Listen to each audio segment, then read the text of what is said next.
Hello ladies and gentlemen, today we have for you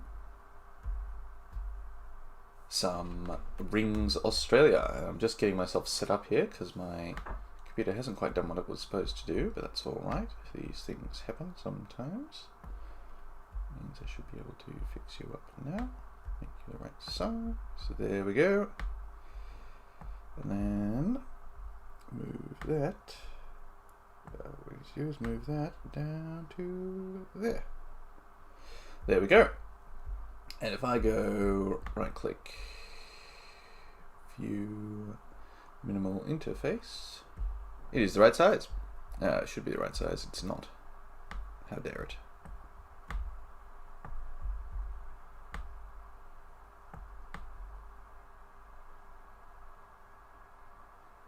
I think that'll have to do it. Yep.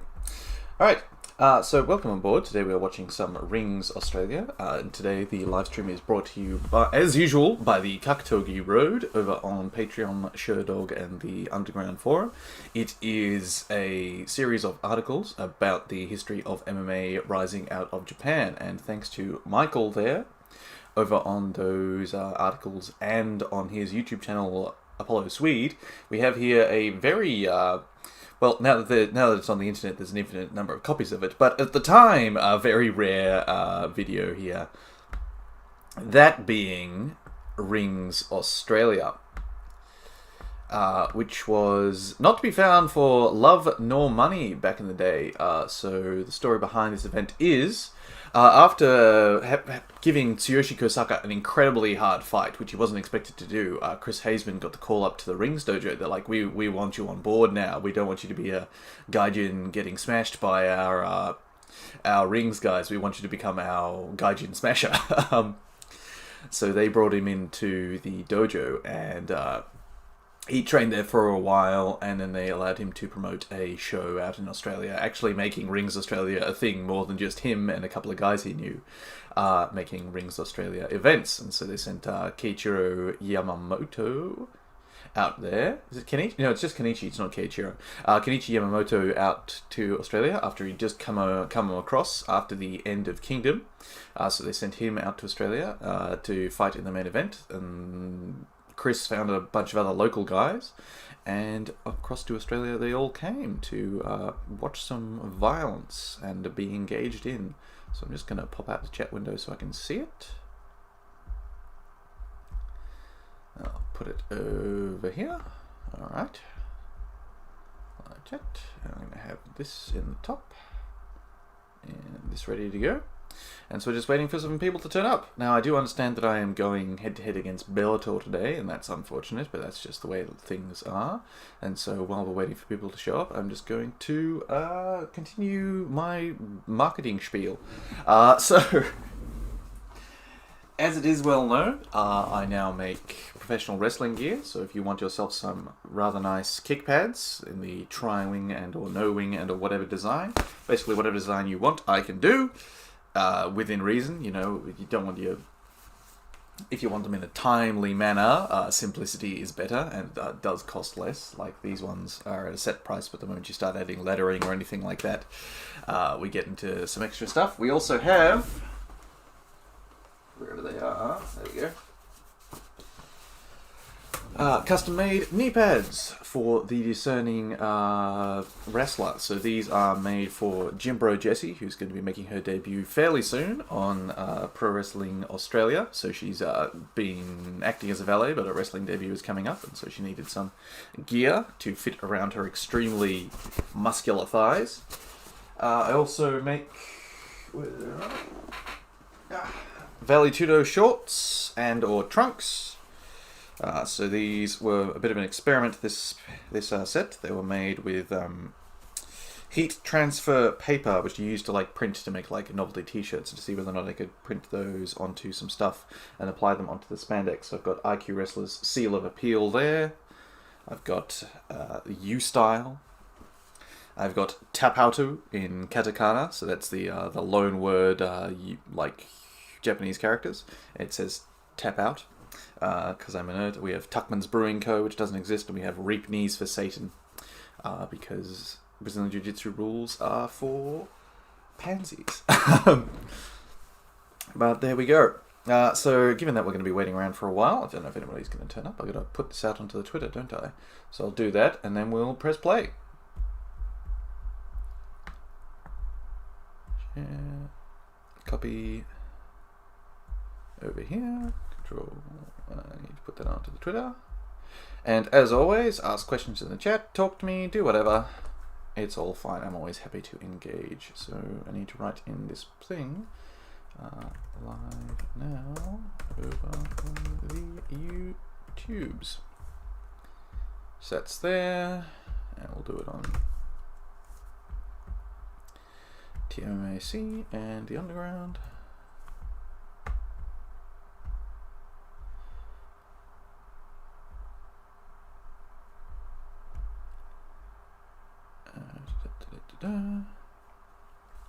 Just a minute, ladies and gentlemen, then we'll press play. We've got a Yamamoto there, looking very determined, shadow boxing in the stairwell at the back of the whichever function center this is that had this event.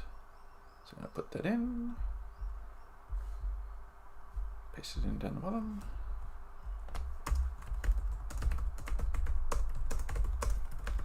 Live now over on the YouTube, post reply, and here into the Kentucky Road.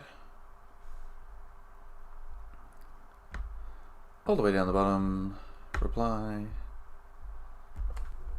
Live now over on the YouTube. Beep. There we go. Alright, all good to go. And I shall now press play. Do we have volume at all? Yes, we do. There we go. Alright, so our first fight, we have... I should have heard that man in his extremely Australian accent speak, but I missed it. Shiro Tenma taking on Kevin Thompson. Shiro Tenma apparently with the pancration style. It'll be nice actually being able to understand the commentary for once. And here comes Thompson. Everybody in nice kick pads. So maybe they, I think maybe Chris brought some with him back from overseas. Because usually in events like this, people are in the worst, crappiest Muay Thai kick pads just taped onto their legs. And here we go. Can you tell it's the late 90s? Nice lighting setup they got there. Either Easy, the Game Hunter, welcome aboard the stream, my friend. It is a pleasure to have you here. I hope you're ready to enjoy some fine, fine rings, Australia. Alright, got our stare down. Must be a pretty lightweight match, this one. Because either that or the referee is huge. It's one of our two options. Both of our guys in decent shape. These are competed under traditional rings rules, that is palm strikes, rope escapes, knockdowns, but I think the deal is that rope escapes and knockdowns are counted as the same, rather than like counting 2 rope escapes for 1 down. But I'm not sure because I don't have graphics on the screen, so we'll see. Alright, shot there from Shiro Tenma, getting Kevin Thompson down. We've got that very specific kind of VHS degradation where everyone's skin tone turns super yellow. Looks like they have jaundice.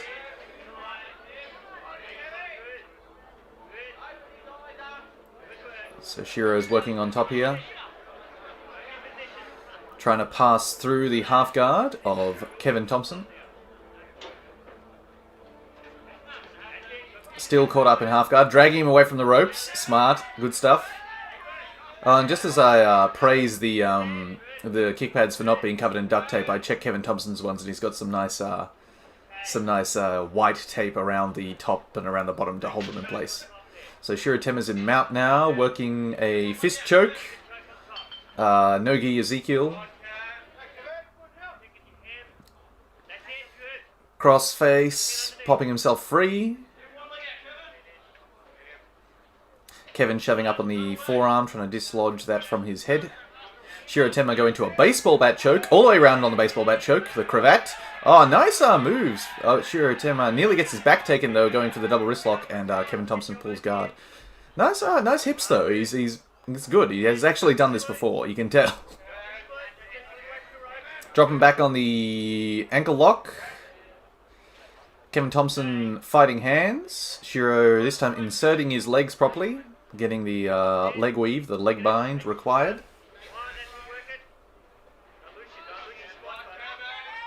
Oh, Kevin going for the heel hook. Heel holdo. Just going apeshit on it before he's even got the leg controlled. Yep. That's the way to do it.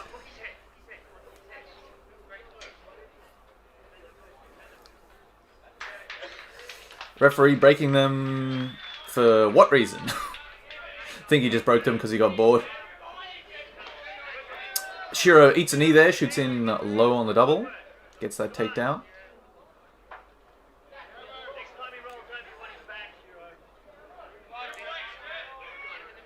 Alrighty. Kevin got the headlock, just trying to guillotine Shiro from side control here. Not going to happen. Shiro pops free, breaks the grip. Punching underneath. Now it's an enormous shame that this is not the prime martial arts in Australia, because Shudo, Pancrase, and Rings all had events down here, and the fact that we didn't adopt one of those rule sets as our final one. Oh, into the armbar from Shiro. Nice armbar, stepping all the way over Mount, trying to break the grip here. Oh, and a tap, and that's it. Shiro Tenma has defeated Kevin Thompson with a straight arm lock. Very nice straight arm lock. Nicely done, Shiro Tenma. But yeah, so it's unfortunate that this is not the prime martial arts, mixed martial arts discipline in Australia. I would have loved it if rings rules had continued to be a thing.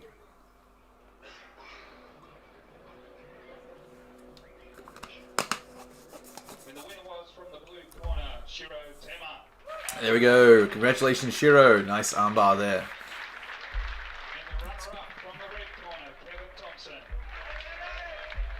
is weighing in at 97.2 kilograms. Fighting style jiu-jitsu from the blue corner, Turnbull. Turnbull. This is the most. So this was held up in Brisbane. That's why this man sounds more Australian than I sound. Weighing in at 92.8 kilograms. Fighting style jiu-jitsu from the red corner, Maynard Markham. No idea if any. A lot of these guys are debuting. Nice wrestling singlet from Maynard. I don't know if they chose their music or if just it's whatever the event had on repeat on the CD player at a time. Now, I think the referee had cornered Chris Haseman a couple of times. I'm not 100% sure. Because I do recognize his largeness and his undercut. Like, I have seen him around. But as to who he actually is, I can't tell you.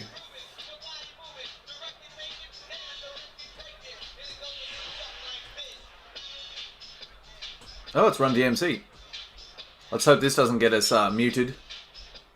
Hopefully it's blurry enough. I'm just going to talk over it. Well, I was going to talk over it, but I'm just enjoying it too much. It's a bop. Apollo Swede, welcome aboard, man. I've done the I did the spiel. I promise I did the spiel. Oh, big start. Huge palm strikes here from Maynard Markham. Getting the getting the hits off. So welcome aboard the show, Michael Betts. It's a pleasure to have you here. You can see where your videos end up. All right, scarf hold from Turnbull over to kind of a side control while Maynard Markham tries to spin under for half guard, and then Turnbull's managed to slice his way through. Turnbull's got nice shin guards. Markham's got nice shin guards. Both guys nice shin guards. So I think Chris must have brought them all over. Oh, straight into the armbar there. Bit loose, bit too much room. Maynard's got his elbow back free. But a nice opportunism from Turnbull. Up into the triangle choke attempt. Not quite full triangle, half triangle. So like where you've got your foot in your foot rather than your foot in your knee. And that unfortunately gives up the opportunity for Maynard to pass. Maynard's falling off the back here, going for an armbar of his own. He is. Neck scissors. Trying to just crush Colin Turnbull's head between his muscular thighs. Oh, all the way around into a knee bar. It's pretty sick. Not a good knee bar. Into the heel hook now. No heel holds. Ref tells him no heel holds. So, rings had recently changed their rules. I believe 97 was the end of heel holds, and now they're gone. Pancras had stopped them in late 1995. And rope escape from our man Maynard there. But yeah, so apparently no heel hooks in this Rings Australia event. Low kicks, palm strikes. Maynard Markham going apeshit on the feet here, giving up the clinch. Colin Turnbull's got the tie clinch, double overhooks, single under, hip throw attempt from Maynard Markham, and then a foot sweep. And Colin Turnbull's gone all the way under for the sweep now. Finish the sweep. Come up on top. Don't just sit there. Ilya Easy, the Game Hunter. I need one of those old Rings jackets. Yes. So in the I've been told to fix my pronunciation. In the latest great event, that is GLEAT. Yu Izuka had a Rings jacket, like one of those old Adidas ones, and that was sick. And I was like, oh my god, I want one. More than I normally am. I'm currently making a ridiculous one out of like this terrible Chinese brocade, but I haven't finished it now. I missed what the sweep was there. It was either off a submission. I think it was off a submission attempt from Maynard, and he's ended up on top. Or not. Colin has ended up on top of Mr. Maynard.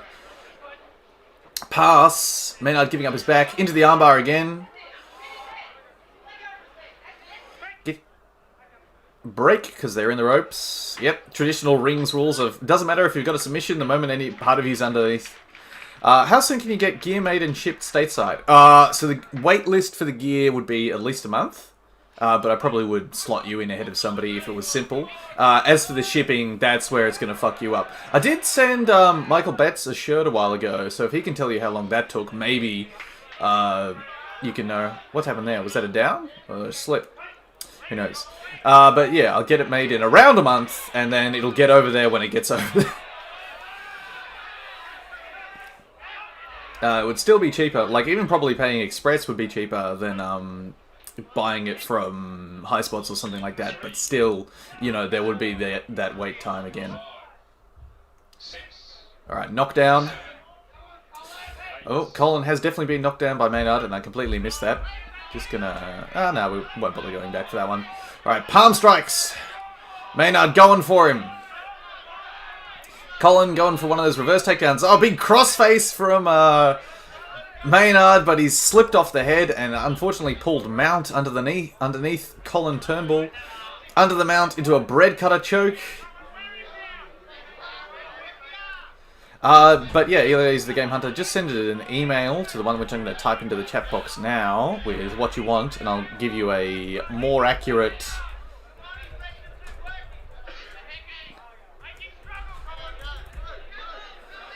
I'll definitely give you a more accurate like time frame. Lol, I keep saying I need gear, but I'm definitely going to take you up on it after this Pancrase Cinema. Tell me how that goes! Tell me if it's a shit show. I hope it isn't, but it might be. Did I spell that right? Yes, I did. So yeah, send an email there with like what you want and what colors and that sort of thing, and I'll let you know pricing and whatever. Because so it's like 120 Australian dollars for a full set, which translates to about, what's 2/3 of that? Like 85, 86 US dollars, which is less than you're paying for a single set of shin guards from Thing, and those aren't custom. Josh Burnett is supposed to be there. He is indeed. Whether or not he's going to get paid, we'll find out. I really got to stop talking shit on it, because apparently the events have happened, they've been real, so I'm going to limit my shit talking. Oh, armbar there! I didn't see how we got into that at all, I was too busy talking to you, so we're actually going to jump back a bit, playback, jump backward, jump backward again, ah dear, just going to view, turn off the minimal interface, take it back to about there. Alright, so we're in mount. Alright, playback. Minimal interface. There we are, back to standard. Alrighty. Bread cutter choke from Colin Turnbull. Is he jumping to an armbar from mount? That's ridiculous. It's going for a hammerlock. And then sets up it from the hammerlock grip. Oh, that's actually a pretty safe way to get into an armbar. Armbar from mount's not traditionally a safe thing. Pride Rez, hello! Welcome aboard the stream. Today we're watching Rings Australia. Courtesy of Michael Betts over on the Kakatogi Road. So we're currently watching Colin Turnbull armbarring Maynard Markham. Alrighty, there we go. It's the end of that round. Nice submission finish. Good fight, actually. Back and forth. We had escapes and knockdowns and everything. Good to see. Bit sloppy, but that's what you expect when you're doing shoot fighting outside of Japan. You expect some slop. Speaking of slop, I've got to watch the prelims for the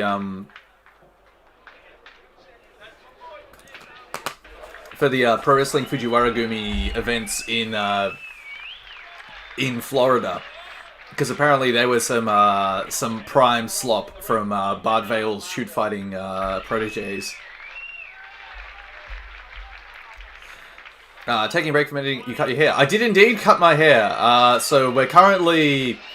Sydney's been afflicted by the plague again. Everything's been shut down. So I went out the back of my house with a pair of clippers and just buzz cut myself. Gave myself the old... yeah, just shear myself like a sheep. Alright, next up, third match, we have Barney Cooke. Oh, and Steve Farnell. I don't know which one's which, because they cut off the intro. Well, we'll find out at the win. We'll find out who wins. We'll find out at the end of which one is which.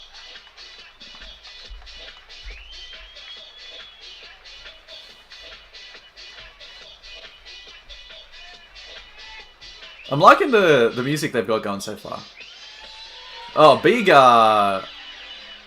ponytail from one of our fellas here. Also, for those that don't know, I'm making a surprise guest appearance on the next episode of Pride Resurrection, just sort of appearing out of nowhere. Alright, Barney and Steve. Nice neon lighting. Yeah, I know, it is pretty good. If ever I hold an event, this is what it's going to look like. But things are looking pretty positive in the... apart from the current shutdown of everything, things looking pretty positive in the pro wrestling arena. And I was getting back into mixed martial arts training, but that's shat itself. Alright, here we go. Nice low kick.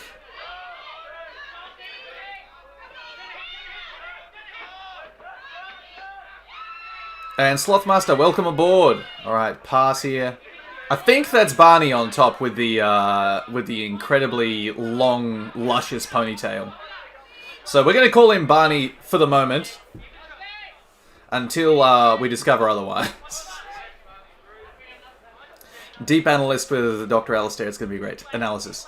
Yeah, next time I'm going to have a bit of a better filming setup, because I've been doing like remote promotional classes with the pro wrestling, talking about how to put together filming and sort of stuff in with not very much equipment, and so I've got things looking good. I've got it looking to the point where it's like in the Ultimate Fighter room, where they're in that black room and they got that weird light that lights up their eyeballs. Alright, weird kicks to the body from Barney there, front kicks to the body from inside the clinch. No wonder it didn't work out for him. Big knee to the head from Steve, low kicks, palm strikes back from Barney. I don't remember which one was Steve, which one was Barney. Big knee from Steve. Hip throw from Barney. Is Barney a common name in Australia? Not really. Steve is more common. I know a few Steves. I don't know any Barneys. Alright, and a break and a stand-up. Alright. Big long palm strike from Barney. Big knee to the head from Steve, sorry. Another palm strike from Steve. Steve really getting the better of the striking here. Barney, no idea what he's doing. Oh! Just grabbed a handful of the ponytail. Disgusting. Disgusting, Steve. Absolute filth. Awful. That would be Dana White's guess. I don't think Dana White knows about us as a country. He just occasionally sends one fight show a year down here. Alright. Barney charging back into the clinch. Gets snapped down by Steve. Steve on the back here with a judo choke with the half Nelson in. Foot on the ropes for the escape there? Escape! So that's an escape from Barney. I'm pretty sure I've got that right, around the right way. Alright. Muay Thai shorts from the guy who can't strike. Alright, palm strikes to the face from Barney. Strikes back and a nice low kick from Steve. Big knees to the body from Steve. Steve all over it. Got a standing arm in guillotine choke. Just picked Barney up and pulled the guard here. And a tap out. Alright, so the winner of that fight was actually Barney Cooke. So I was calling them the wrong way round the entire time. Barney was the man without the ponytail. Steve was the man with the ponytail. I fucked that up badly. Ah, well, that's life. Should have watched this ahead of time. I did watch it ahead of time, but should have watched it more recently so I knew what I was talking about.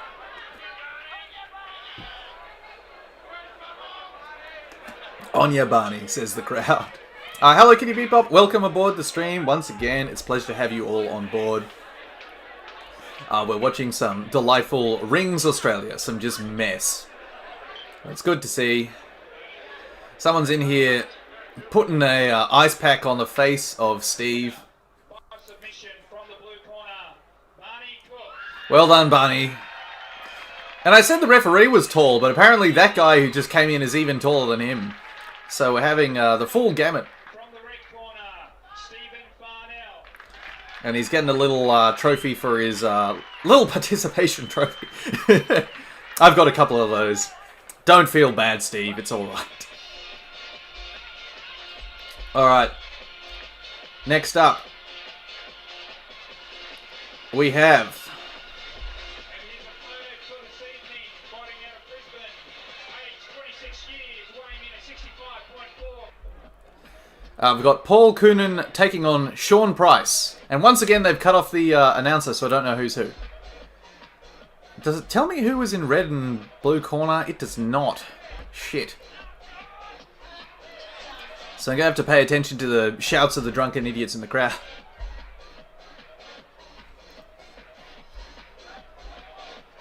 Barney Barnell. Ugh. Alright. Lee. No. Paul and Sean. Alright, let's do our best here.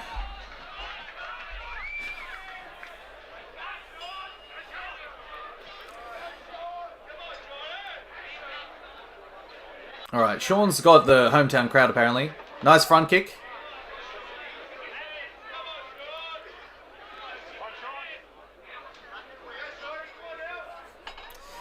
Definitely nice palm strikes there from one of our fellas.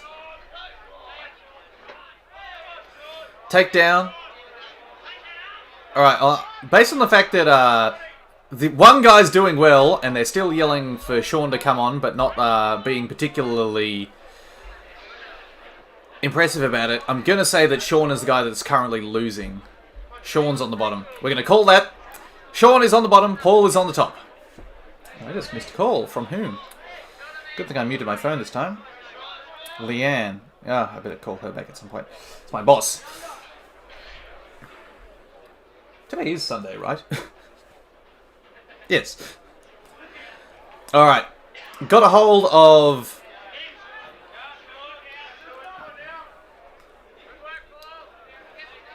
Paul's on top here, working the forearm choke. Gets the sweep, over the head sweep from Sean there. Comes up on top. And a break. Nearly threw strikes on the ground, which isn't allowed under shoot fighting. Alright, front kick to the body from Paul. Oh, got to fix his knee pads. Alright, back fighting.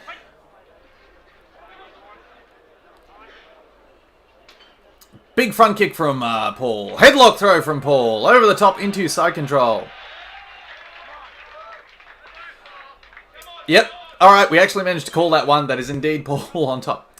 Alright, Sean's pushing back, trying to recover half guard. doing his best here, but he's kind of stuck. Billy versus Mike. I reckon Billy versus Mike is more likely to be a fight on an American fight card than an Australian one. You expect a few more Steves out in Australia. Alrighty. Return to our feet. Back fighting. Long body punch from Sean there. Big front kicks. Paul loves his front kicks. Really stomps them in there. Probably got a Muay Thai background based on the stance and the shorts and the nice front kicks. And he's got the back here, spinning over the top. Really having trouble keeping Sean down on the ground.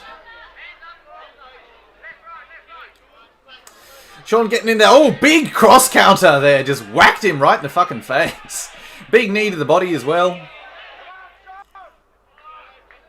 Notice how no one's poked anybody in the eye yet? It's almost as if it's a deliberate thing that fighters do.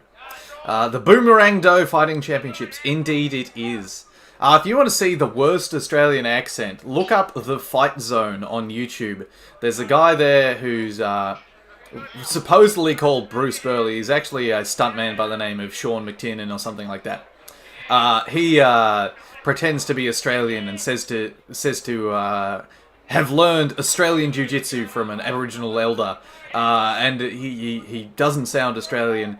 Is extremely racist in the way that he talks about the Aboriginal elder, which is accurate, unfortunately, and talks about how it's a small circle like the end of the bullwhip, which while he whips a cigarette out of another guy's mouth. It's hilarious. So when we're finished here, go and watch that.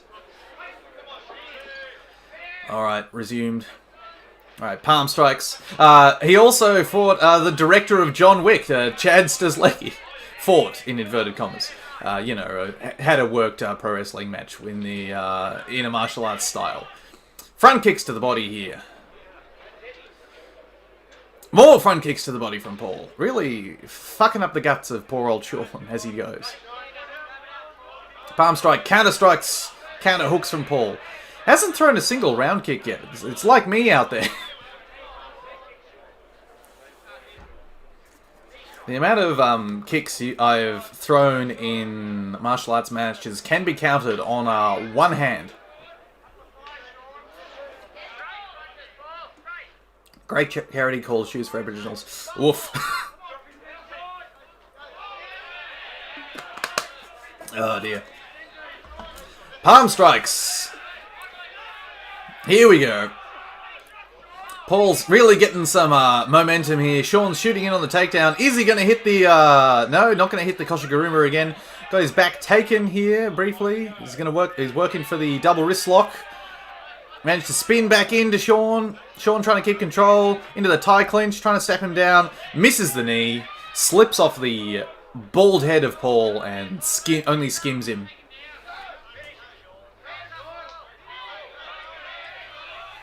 Alrighty, I'll have to make that call back after we finish here. Alright, gets takedown. YouTube filters chat containing the words Hicks and Regnecks, I think. Quite possibly. I believe I've got it on allow all comments and whatever, because usually everyone in my chat is decent enough. We have a good little community here that doesn't involve people being cunts to one another. But you never know. Once again, I am demonetized. I was monetized for an entire month, and I'm up to $70 that those fucks at YouTube owe me. So we're doing pretty well. I expect to, once again, with the power of my amazing thumbnails, continue to get remonetized every other month. So it's 1 month on, 1 month off at the moment. Good palm strikes from Sean. He's getting some momentum here. Paul shrugs him off, lands a few palm strikes back. He's not putting as much hip into them as he was before. Like, he hit that huge cross kind of that wobbled Sean, but since then hasn't done the same amount of damage. Nice knee to the guts there, slides all the way through on it.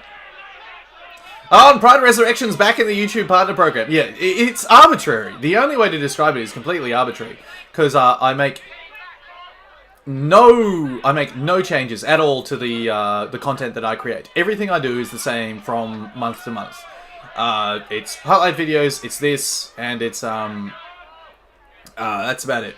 Slothmaster 101. Every Australian UFC fighter who claims to be Aboriginal looks really European. With the exception of Tai Tuivasa. That man's definitely Aboriginal. And also, there's... So, for a classification in Australia, it's sort of the same as... you know how in America, if you're 1/16th, you can own an Indian casino? Yeah, similar in Australia, and at the point, it's at the point where you have to be accepted as an Aboriginal by the Aboriginal community. And that's how it works, that's how you can gain that classification if required. And I've certainly got no problem with it, given the amount of disenfranchisement that we have done as a society. And my family is personally responsible for a significant portion of that. We had a property called Kelvinside, and there's definitely some people that got killed around that. I come from a long line of traitors, bastards, thieves, and whatever else. Tyler's really white skin. Does he though? Zach George, welcome aboard, my man. We're talking about how the Fleming family definitely massacred a bunch of people back in the day, which is an awful thing. Their sin is not mine, unless I refuse to acknowledge it, so it definitely happened. It definitely wasn't the right thing to fucking do. We no longer own Kelvinside, so that's it, and I'm sort of separating myself from the landowning class by earning no money trying to fight in pro wrestle, so there we go. I'm doing what I can. And by not being a cunt, and by the work I do, I hope I'm putting some good back into the universe to counteract the awful things that my ancestors have done. But there you go, I cannot change what they are.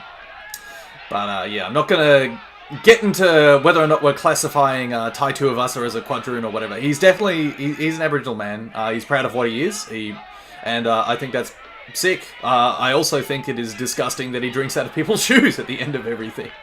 It is a foul thing to do, especially in this environment. But he's a cool dude, and I'm glad as fuck that he ruined Greg Hardy. And I hope that Greg Hardy goes off into the wilderness and dies in a gutter somewhere. There we go.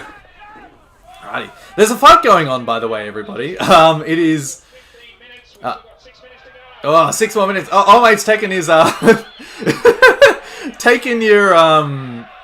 mouth guard out to listen to the ring announcer is not a smart thing to do in the middle of a fight. Sean not being a smart man here. Paul just ruthlessly chasing him down and beating him up. Oz had his Wild West. It did indeed. Tell you what, you want to see a good movie?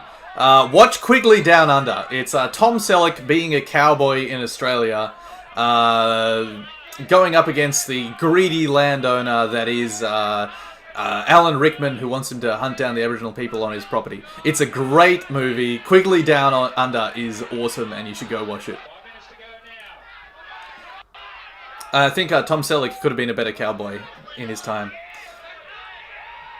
Alright, back on top. Paul looked like he was going for the ancient Australian technique there of putting his chin in the eyeball. So maybe he's a Hazeman guy. Yeah. Speaking of Hazeman guys, I've recently got the opportunity... Well, the opportunity has arisen. I haven't organised it yet to interview Sam Nest, one of Chris Hazeman's students. So Sam Nest currently owns the gym up in Lismore called Rings Lismore. He fought on the final Rings card up against Yashusita Namakawa, whatever, the Rings young boy. And also fought a couple of times on ZST, a few times on Shooter Australia, a few of the Rings Australia events that I don't have. So interviewing him pretty soon, that'll be fun. But watching his fight against Sminovis on Zest, I was like, you know, this guy looks pretty traditional in his grappling. Am I sure that he's a Hazeman guy? And then he just, he's on Sminovis' back. And you know how, like, you pull back on the head to lift up the chin for a rear naked choke? He gets his forearm right under Sminovis' nose and reefs his head up by his nose to sink the choke in. I'm like, that's a Hazeman guy, because he's awful to be with on the ground. Chin in the eye, how cunty. Extremely cunty. But it's a legitimate technique in Boomerang Do, so we'll own that one. That's the power of Australian Jiu-Jitsu. Although, Mikhail Ilukin, who did he beat? He beat Igor Vovchanchin by chin to the eye. And Mark Kerr won by chin to the eye as well, so there's a few going around. Alright, Paul's really going for it with these palm strikes. Gotten his back taken. Hit a soup. Oh, he's trying to jump on the choke there. Being the shorter man, that's not going to work. You got to get the guy down. So stomp on the back of his knees like Marcelo Garcia. Otherwise, you're not going to be able to jump up for the choke. Alrighty. Sean's trying hard. Working hard for the finish here. Got the choke on.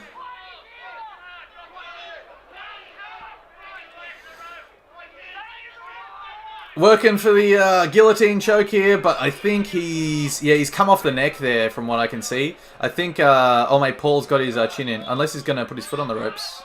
I don't think he is. Get your, is it an arm in choke? Yeah, it's an arm in choke. Bart Vale said he hated sushi, which might be the most American thing other than his pants. Disgusting, Bart. How dare you? Sushi's delicious. Yeah, Bart Vale's an interesting human being. So, a friend of the show, William Colosimo, did interview Bart Vale. His book about pro wrestling Fujiwara Gumi has been long in the works, but will come out at some point in the future. I'm excited to see what it happens. Excited to read up about Bart Vale's opinion on everything. I also interviewed Minoru Suzuki, Masakatsu Funaki, Kazuo Takahashi, Bart Vale. I think he got Fujiwara as well as Joe Malenko and a few other guys. It's great. Oh, foot sweep there. Either that was a kick cut or he just managed to get his foot in underneath the guy's kick just as it was about to land. And so it got a nice sweep. Alright, so Paul's on the back here. But yeah, so I'm looking forward to that one coming out. But whether or not it will in the near future is up for debate. Get to work on that, Will. Everyone bother him. Zach George, my favourite Aussieism is yeah, nah, yeah. Yeah, it's pretty good. It's always nice being completely ambiguous about everything you're saying. Alright, palm strikes. Lots of palm strikes. Loving them. Like, how could you see this and think, you know what we should do? Put gloves on these guys and have them fight for 5 minutes rounds in a cage where you can't see anything. All fights should be held with shin guards, palm strikes, no ground strikes, and in rings that are slightly too small and don't have a lip so people can fall off the sides. That's the way mixed martial arts should be.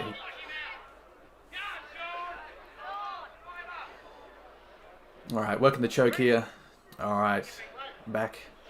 I'm going to talk to Johnny Yanu about, so that's the man who runs Massa, I don't know, Martial Arts Association? Something? Martial Arts something. But yeah, Martial Arts something Association. Which I am a registered referee under. Because I want to talk to him about how it would go getting sanctioned this sort of competition. Because we have Modern Pancration sanctioned. Modern Pancration is close in the rule set to this, but it's not held in a ring, it's held on an open thing. And that appears to be allowed to be a mat comp again. Because I was entered into one of those for a couple of weekends from now, but I don't think that's going to happen. That's the end of the match. I think they're going to go to a judge's decision. Anyway, so I've got to talk to him about whether or not you could get this sort of rule set sanctioned in New South Wales. I think if I went to Queensland, it probably would be easy to do because they fucking let everything go there. But getting this sanctioned in New South Wales might be a bit hard, but it would be cool. Because the end goal of my current foray into pro wrestling is to hold either a rings rules event or know enough like shoot pro wrestlers that we can like put on just a legit shoot fighting competition. It's probably not going to happen. It is a pie in the sky goal, but you know it would be fucking sick. We had one escape this evening from the red corner. The winner this evening from the blue corner. Ah. I had the wrong names again. So that was Paul. They really need to let me see the fighters' names, because that's fucked me up again. So apparently it was Sean with the hard pie strikes and Paul the other way around. Oh well, that's life. Queensland is mental. Queensland is Australian Texas. That's the only way to describe it. Alright, we're going to get some highlights? Or are we just straight into the next match? I think we're straight into the next match without any introductions. They must be running out of tape. This is, alright, Lee Bren. Leighbrein. Lee Brain taking on Sam Koch. And I don't know which one of these guys is which, because they completely skipped the introductions, which is going to be very interesting. So we have Tall Man and Short Man. Oh, nice Uchimata there. Not even an Uchimata, that would be Haraigoshi, because it was a full throw with the leg all the way across the hips. I have a beer here, which I'm going to crack, actually.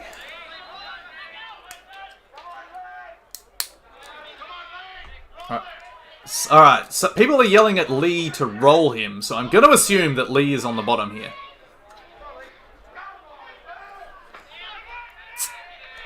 Which means that Mr. Koch is on top and Mr. Brain is on the bottom. Alright, Sam Koch working for the hammerlock, and here we are. Cheers, ladies and gentlemen. Going into the armbar without things secure from top of mount. A shoot fighting staple, that one.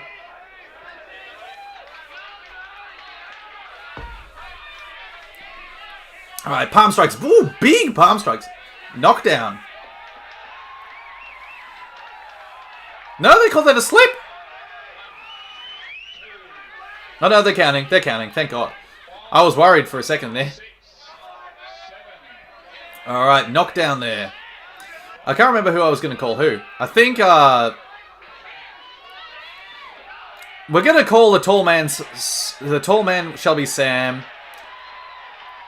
And we're going to call the short one Lee. Hot take from Zachary George. IJF rules are dog shit. Are you talking about the international... is IBJJF or just IJF? I don't know.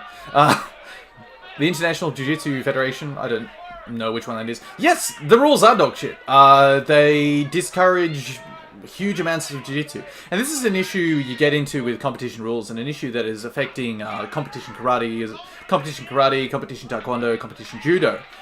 And to a lesser extent, well, I didn't say it affects Greco-Roman wrestling as well. If you focus on making the martial art about the... Oh, IJF is judo. In that case, there we go. Yeah, those rules are dog shit. There was a... I think I've talked about this before on a previous show, but I'll talk about it again because I like it and this is my opinion. I shall share it on you all. Share it. You're all tuned in to deal with my shitty opinions and my hot takes. When you try and make the martial art of something, and you overemphasize those rules in the... overemphasize that aspect in the rules. So, for example, Taekwondo. Taekwondo has become... Instead of becoming a complete martial art with a focus on kicking, it has become the martial art of kicking. And by eliminating scoring for any other, element, so punching doesn't score. Removing head strikes... Not so much removing head strikes, because like Kyokushin Karate, it still works without head strikes. But by removing punches scoring, like aggression of punches scoring over a kick thrown back, you run into the issue that people then cheese those rules. So you have that awful thing in Taekwondo where they're just basically hugging and trying to axe kick each other on the top of their head from a shitty clinch. And they just sort of can dance around in a circle. I'm not sure if that's happening in the Olympics this year, but it was definitely happening in Rio. I remember seeing it and just thinking, this is shite. And then Judo. There was a year, I think it was the year in Rio, or the year before, but where they changed the rules. So the rules were unlimited wazaris. Wazaris, normally 2 wazaris make an ippon, whereas now it's just wazaris could go on forever. And they allowed flying submission techniques. So Tobi Jujikutami and Tobi Sankaku. So that's flying armbar and flying triangle. And I think they even allowed leg grabs for a short amount of time. And that was the most interesting year. But all these purists came in and go, it looks like wrestling, and these people are submitting each other on the ground, and no one's getting clean ippons anymore. Get rid of all that shit, make it just ippons, make it 2 wazaris to an ippon, and fucking wind everything back. And then... even though you had guys getting taken down, guys getting 5-6 good throws, scoring throws in a match, more exciting matches, because they weren't winning by ippon, by a standing throw, the other guy landing clean on their back, all these judo purists just emerged from the fucking woodwork going, this isn't judo, it's not the art of throwing anymore, wind it all the way back. And so now the current rules Gold medal matches getting decided by Shidos, which is not what you want. You want the guy to win clean with a big throw, and that's it, or like a clean technical win of just getting several throws on the other guy, or an ippon by submission, or even a hold down. But by removing those, by emphasizing the throw too much, and limiting what you can do in terms of gripping, you make the thing more boring. You need to have, for a martial arts rule set to be fun to watch, it needs to be free. You need to be able to do a lot of things. And without that, you end up with just shite. Boring shite. And the same thing happens with Greco. Greco is too restrictive. I think you need... Freestyle still has trouble, where people just try and cheese it out by 1 or 2 points. Like, gold medal matches are usually like 1 point difference, which is unfortunate.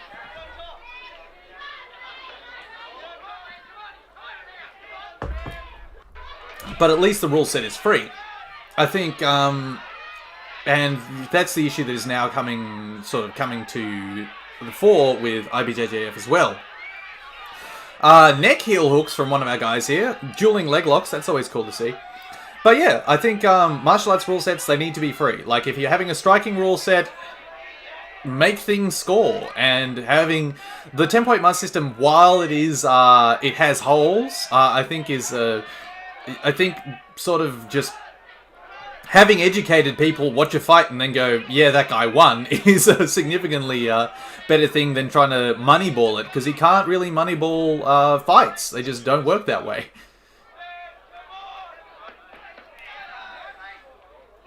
It's like, I run into problems with, what about catch wrestling? I like catch wrestling as a rule set. I think that having the pin as a way to win a match it creates a new interesting dynamic. I think that if judo were closer to catch wrestling, judo should be catch wrestling in a gi, in that a pin, a hold down should count for, like, as a fall in the match. Clean throws can be points. A clean throw with the other guy landing flat in your back and you stay standing up as an ippon could be a win. But yes, that's how I go. Oh, and hello Jarvis Young. Welcome aboard the stream. Thank you for commenting, and I hope you're enjoying watching rings while I rant about random shit. This fight's been alright, but I just have not been paying attention to it at all. I've been far too busy talking to you guys.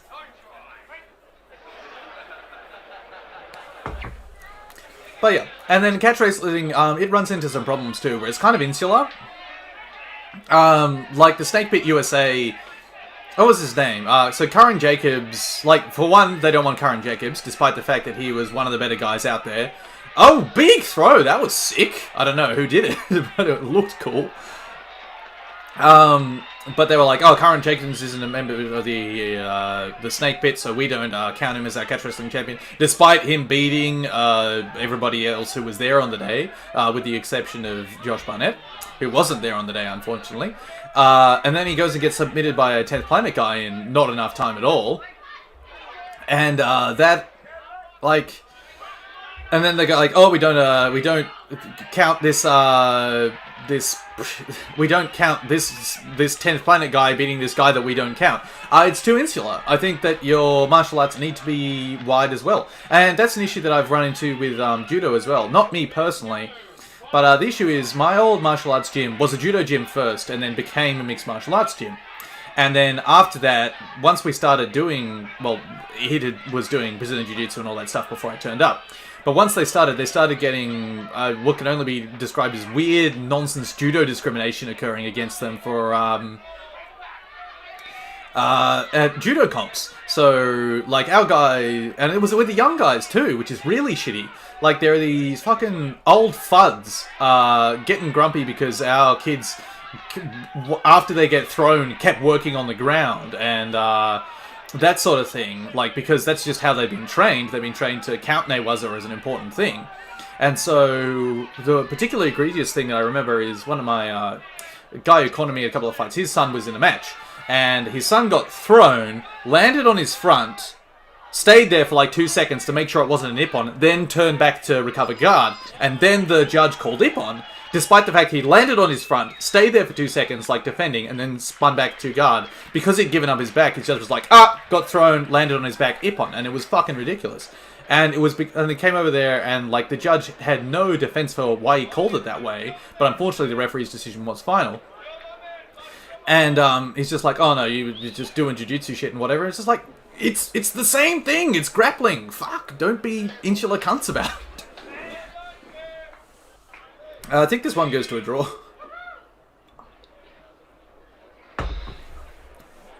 Based on topology for this match goes to a draw, but I only remember there being one knockdown.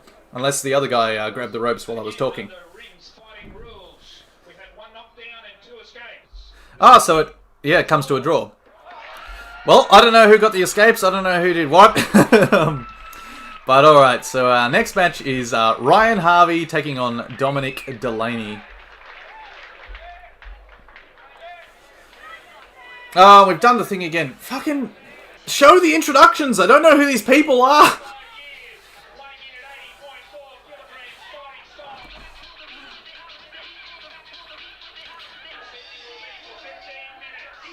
Oh dear. This function center has some good shit on the radio. All right. So we have Ryan Harvey taking on Dominic Delaney, and I don't know who either of these people are.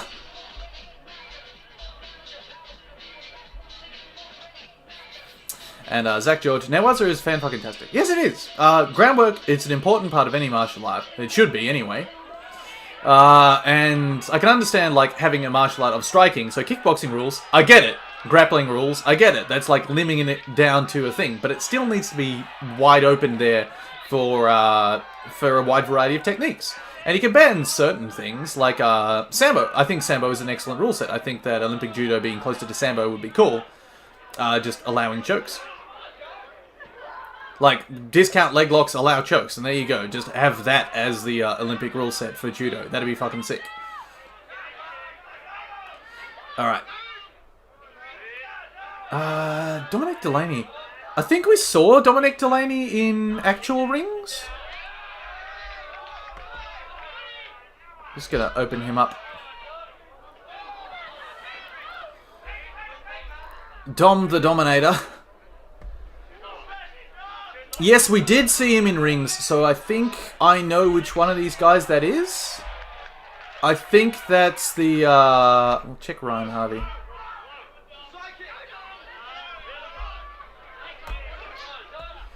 Yeah, so Dominic Delaney is, my belief, he is the thicker of our two men, the guy with the rugby shorts rather than the Valet Tudo shorts. So the ones that are slightly baggier. Alright, I actually know who's who in this match. I think I do anyway.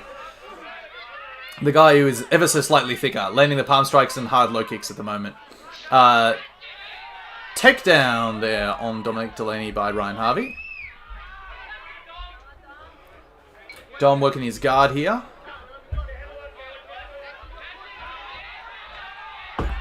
Sweep with a Kimura and rope escapes. Is it Billy? Billy who?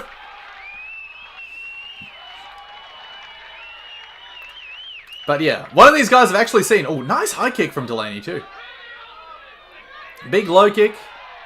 And takedown from Ryan Harvey.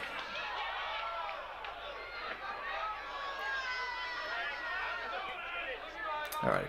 But yeah, so the end thesis of my rant. Martial arts rule sets need to allow for a wide variety of technique in order to be interesting.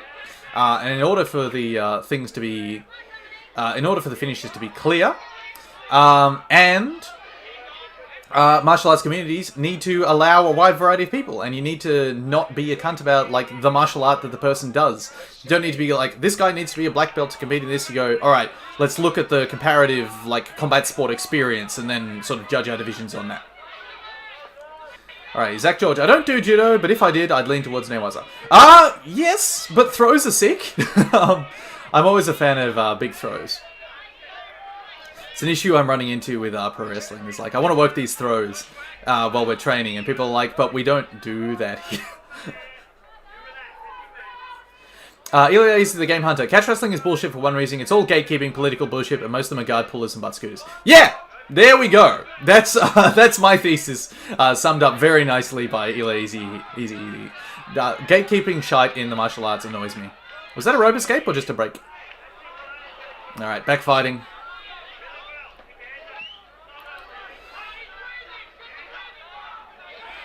Dom Delaney looking a little bit gassed. Arms down. Big low kick. We basically don't have catch in Australia. It's just not a thing. There's one guy in Bathurst called Delaney, and I don't know where he learned it from. There's Greg Smith, who may or may not currently be in prison, based on what I heard on the internet. And that's kind of it. I mean, the closest you get to it is learning from Hazeman or one of Hazeman's guys. So go to Sam Nest in Lismore, from Rings Lismore, and learn some catch wrestling. Or if Dom Delaney teaches, wherever he is. Alright, Ryan dropping back on the ankle lock. Was that a rope escape? It was a rope escape. Alright, Dom Delaney gassing out here. After a hard start, he's crashing. And Ryan's getting the better of him. Alright, big side kick. That's a Hazeman guy. Gets bundled to the ground.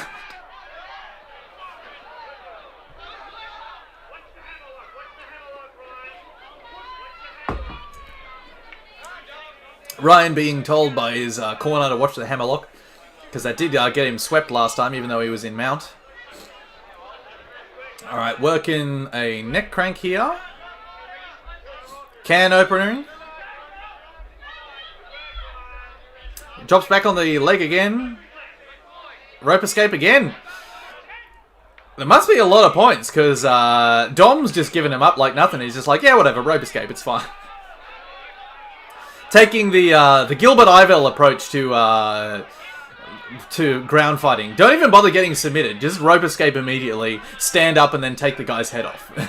Which is a legitimate strategy in rings when you've got 10 points to burn. Or 15 points to burn even in early rings. Because there used to be three rope escapes to one down.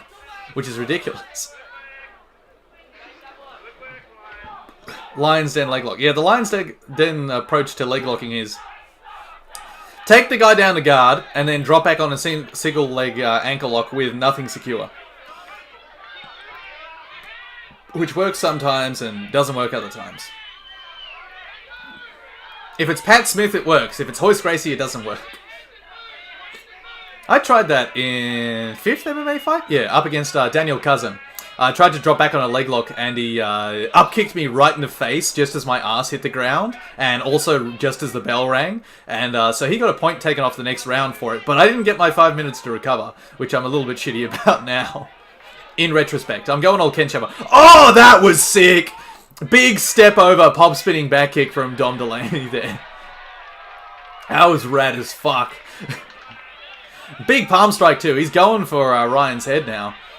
No, he's just giving up takedowns though. He's just sucks at wrestling.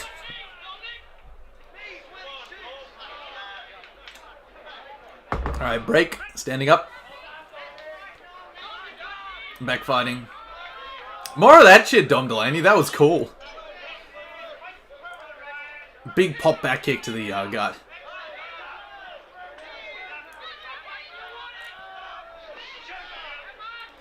Break again. It's the issue with this ring, it's not very big. It is a small ring. I think it's a 16-footer. So there's not much room. Once you get the takedown, the guy's immediately on the ropes. I remember that Urban had a decent-sized ring. The one event where they had a ring was a 18-footer or something like that. So there was enough room to actually work. Whereas the first time I saw the PWA one, I'm like, this thing is tiny. There is no room. Alright, Kimura from the bottom from Dom Delaney, but he's giving up the pass.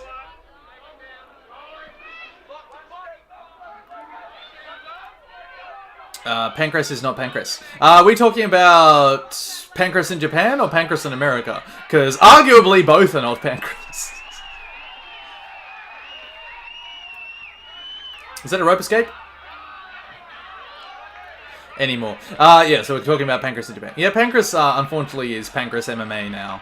I like Big spinning back kick again. I'm loving what Dom Delaney does. Just comes out and leaps and tries to rolling thunder Ryan's head off. But yeah, because not currently, because I haven't actually been able to watch the product for ages. Pancras, while it was on Fight Pass, while it was readily available, and there were a few events which they had on YouTube, it really has character, like the Date Guys or Chris Man or that sort of shit. But like they have more character than the UFC basically, like apart from a couple of select guys. The unfortunate issue is the rule set is very generic and the product and appearance of everything is very generic, and it's just kind of it's just Japanese MMA now. Conveniently with like a few guys that are cool to watch, like Kintaro or Tokudome or Shintaro Ishikawa, although I think he's done now. Yeah, it's just unfortunately. Yeah, it's just, now it's MMA. They should have stayed with what they were. At worst, they would have been exactly where they are today. Kinda. I'm not sure about that, because they really were going under when Smash came in and bought them, and then Smash changed to the thing. So even if they'd have stuck with palm strikes and low kicks, with the occasional Valet Tudo bout, rather than going Pride Rules when they went Pride Rules, their audience was still dwindling. I still think they would have been bought out, and I still think it would have transferred to the Decagon and like Ringed MMA now. So, alright, Dom Delaney giving up too many rope escapes here. Giving up the takedown once again, going for the neck. But I think it's one of those butterfly effect things where the timeline would have reconnected with the purposing by Smash.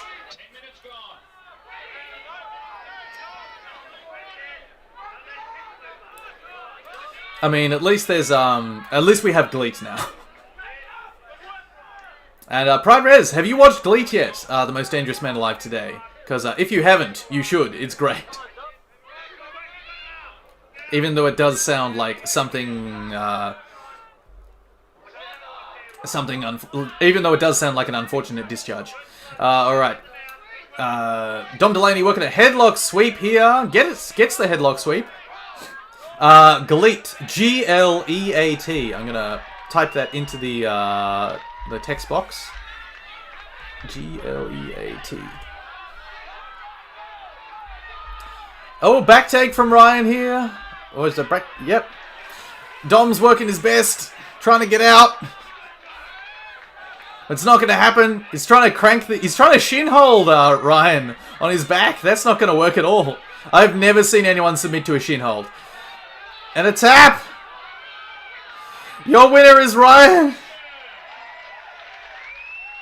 So there we go. And that was our co-main. I believe our final match is going to be Chris Haseman taking on Kenichi Yamamoto. At least I know which one of these guys will be which. So I just got lost for 3 fights in the middle there. I don't know why they skipped the introductions. Yeah, so Gleet is 50% standard pro wrestling and then 50% UWF rules. Except it's being run by Kiyoshi Tamura. They've got Minoru Tanaka and Daijiro Matsui. So Minoru Tanaka was a Battle Arts guy. Daijiro Matsui is Daijiro Matsui. UWFI, Kingdom, and then eventually Pride. And there we are. Hey, Ryan Harvey. Our winner. And so the UWF stuff is really good. And there's a guy in there called Yu Ikuzuka? Something like that. He's the Volk kid. He is great. He's very Volkan inspired. Not in terms of his look, but in terms of his like wrestling style. It works really well. And he's really good to watch. Soma Watanabe and Takanori Ito, both of those guys, great to watch. And yeah, it's just been, the events have all been great. They had Ryo Kawamura, that's Rocky Kawamura for those that don't know.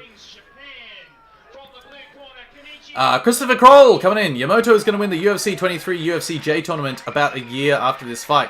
Yeah, that was, Yamamoto had like a weird just way through martial arts. Starting off in the UWFI, then going to Kingdom.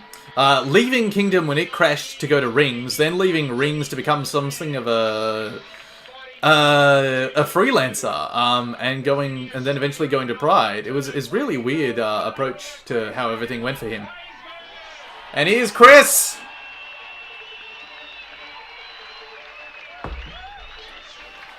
Yeah, they show Chris's full entrance.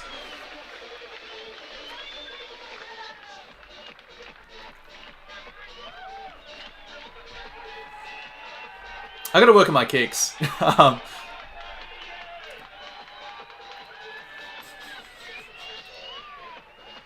Looking great.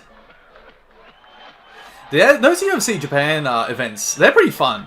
And it annoys me the way that they were, like their production. They don't mention any of the, like, promotions that the other guys are from. Like, they'll talk about Pancras all the time, because I think Joe Louis just had a hard-on for it. But, not Joe Louis, Joe Peretti. Peretti had a hard-on for it. But they'll never mention Rings or Kingdom or anything like that. Like, Bas Rutten fighting Tsuyoshi Kohsaka was huge, because that's former King of Pancras taking on, like, a head guy from Rings, and they just completely no-sell to that. They're just like, Kohsaka, he's a judo black belt. Alright, big high kick from Hazeman into a takedown from Yamamoto. Palm strikes to the head from Hazeman. Yamamoto, ooh, snapping him down. Nice little trip there from the back. Onto the back of Hazeman. Hazeman floating over into an armbar from Yamamoto. I always liked Chris Hazeman's grappling style. One, because it's just mean. Like, just chins to the eyes and that sort of thing. Ooh, rope escape. Ooh. Ooh. Interesting start here. But yeah, just the way he wrestled was dangerous, highly opportunistic, and just mean. But it was fun. Oh! Enormous suplex! Just throws Yamamoto on his head. Round 2. Side control, working the crossface, spinning around to the back. So that's what I mean by mean. Just cranking the guy's neck to make him change direction. Alright, got the stand up there after missing the back take. Big long side kick. Huge hook kick. It is mega cunty. Oh, big hook kick to the face. Drops him and nearly comes in with a soccer kick to take his head off. Down from that hook kick right to the side of the chin. It is mega cunty. Yeah, just the way Hazeman wrestles could be described as cunty. But it's really, it's fun to watch. I'm sure it's not fun to wrestle against, but it's fun to actually see. Big knees to the head from Yamamiya here. Oof, not Yamamita, Yamamoto. Big dumping double leg from Hazeman. Just enormous muscle beast that Hazeman was at this time.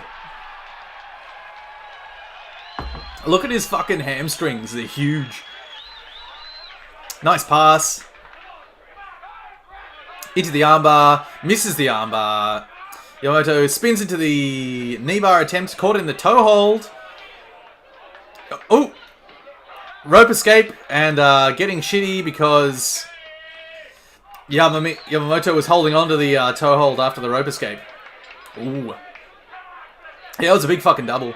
What happened to Haseman? Haseman owns a... So he doesn't teach martial arts anymore. Briefly, he was a fitness, like, head of fitness for the Brisbane Broncos. That's a NRL team. He worked with the army for a while there as like a head of a fitness thing, but he's been usurped by Paul Cale. And currently he runs a company that does certificate 3s and 4s for personal trainers. So that's a decent way to make money, and it works for him. Really interesting ground sort of scrambles here. Hazeman just constantly trying to turn on the submission, but ends up giving up top position and giving up the ground advantage to Yamamoto. Yamamoto was an interesting guy. He was hot and cold. Like, sometimes he was very, very good, and other times he was very, very bad. Working for the... very briefly for the single leg crab there before abandoning it and going for the back take, because that's what you'd actually do. Unfortunately, lets Hazeman stand up. Hazeman shucks him off. Drops in on the ankle lock with his meaty biceps. So Hazeman's doing alright. I did send him another email to try and do that interview again, but he never replied to me, which makes me a bit sad.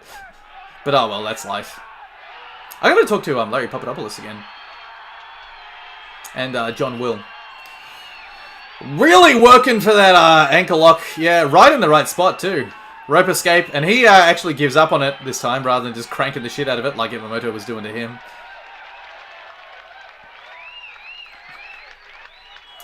So, yeah, Haseman's doing alright, which is good. But I think it's pretty much passive income. Like, he doesn't have much to do in the day. Because he just owns the company and writes the programs every now and then, updates them for the appropriate governmental thing. Half Crab here from Yamamoto. Pilgrim Radio, hello, welcome aboard. We're watching some Rings Australia. You've come in right at the end. And Hazeman manages to pop out of that single leg crab. Tells Yamamoto to stand up. Palm strikes and sprawls out on that. Another palm strike, big high kick. Good palm strikes. Oh, turning hook kick to the side of the head, but only sort of just taps Yamamoto, unfortunately. Flying Sankaku, Kanebasami. And gets the rope escape. Gets toe holded by Yamamoto. It's the unfortunate thing with flying crab scissors. Your feet are vulnerable there for that first little bit. Alright, backfighting at the distance here. Good palm strikes, big knees from Yamamoto. Oh, Yamamoto goes for the spinning sidekick and then they end up all fucked up in the ropes. Surely that's a break. Now, Chris getting up. Oh, steps all the way over into an armbar. That's pretty sick. Working on that armbar. Working hard on that armbar. Cranking on that. Oh, look, the hyperextension on the elbow. Oh, tap! I feel like Yamamoto was close enough to the ropes there, but, you know, maybe he was in too much pain. And there he is, our winner, Christopher fucking Haseman. That's sick. That's a great match. Loved it. So I hope you guys have all enjoyed Rings Australia. I'm just going to see how much more of this there is, just in case there's a couple more minutes, but we're going to skip ahead. Then we just got replays. Oh no, apparently we got one more fight. Well, we'll watch this last fight. I don't know what world you... No Rule Spectacular. Daniel Bond taking on Dean Lawler. And they've got gloves on. Immediate takedown. All mates in a bodybuilding singlet, which is cool. Like one of the striped ones. Probably a rowing suit, actually. There is no difference. Rowing suits are wrestling singlets, and wrestling singlets are rowing suits. Changed my mind.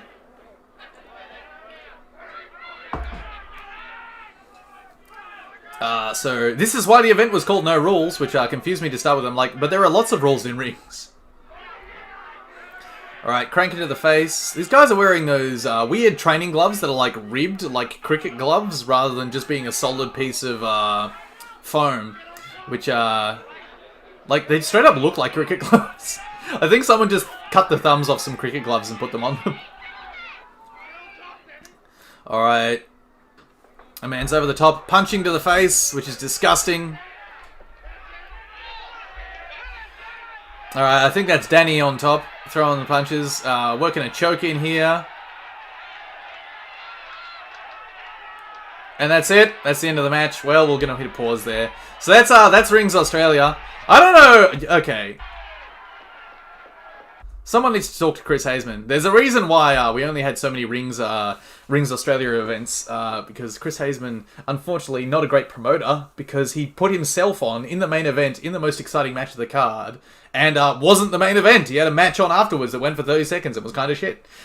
So someone needs to talk to him about how to put together a show. Alright, ladies and gentlemen, thanks very much for tuning in. That was Rings Australia 1, No Rules. I hope you enjoyed that. That was, of course, brought to us by our friend Apollo Swede, Michael Betts, who runs the Kaktogi Road sort of project, where he runs through and charts the course of MMA in Japan from the end of the second UWF through to Pride and beyond. Also brought to you by Gentlemen's Combatives Custom Gear, which is of course me. I have custom t-shirts, which have cool shit on the back, which I won't post now, but you can see over on my Twitter. I make custom professional wrestling gear, including sick fucking knee pads, sick fucking kick pads, and cool shorts, for example. So buy one of those. Otherwise, tune in, watch some of my highlight videos, which are cool. Currently, they're not being monetized, so just watch them and hopefully don't get ads caught on either side. And I shall see you all next